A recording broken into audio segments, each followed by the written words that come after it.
मुझे पूरे देश में मौजूद सभी ब्रह्मा कुमारी सेंटर्स की स्थिति की रिपोर्ट तुरंत चाहिए। क्या वाकई में ये कलयुग की अंतिम घड़ियां हैं? क्या सच में भगवान धरती पर आ चुके हैं?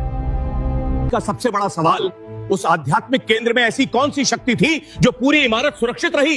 लोग कह रहे हैं कि उस केंद्र के आसपास रोशनी का एक घेरा बन गया था।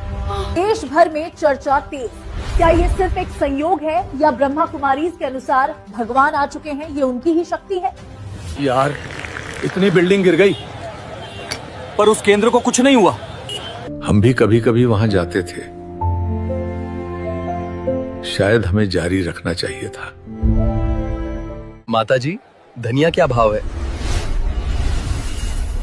माताजी, धनिया क्या भाव है? भाई, आप कौन हो? कहाँ से आए हो? मैं ब्रह्मा कुमारी से हूँ।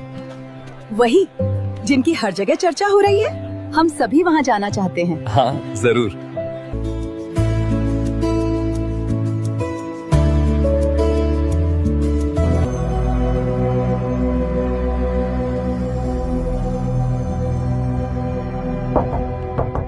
ओम शांति। ओम शांति। हमें आप में देवता का साक्षात्कार हुआ। अभी जो अनुभव हुआ उससे हमें समझ आ गया है कि यही सत्य ज्ञान है।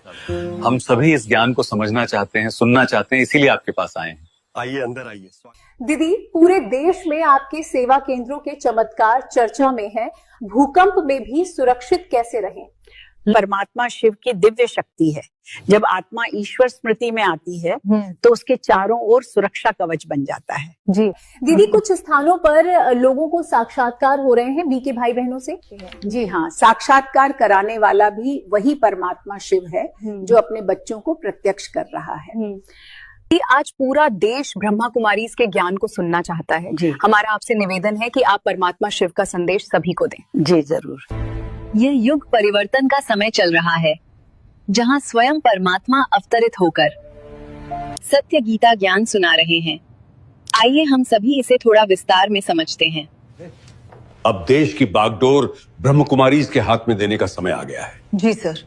दीदी, मैंने कई बार यहां आकर ज्ञान सुना, समझा भी, पर आज इस विनाश के बीच मुझे अनुभव हो रहा है कि परम सत्य तो आ चुका था, बस हम पहचान नहीं पाए।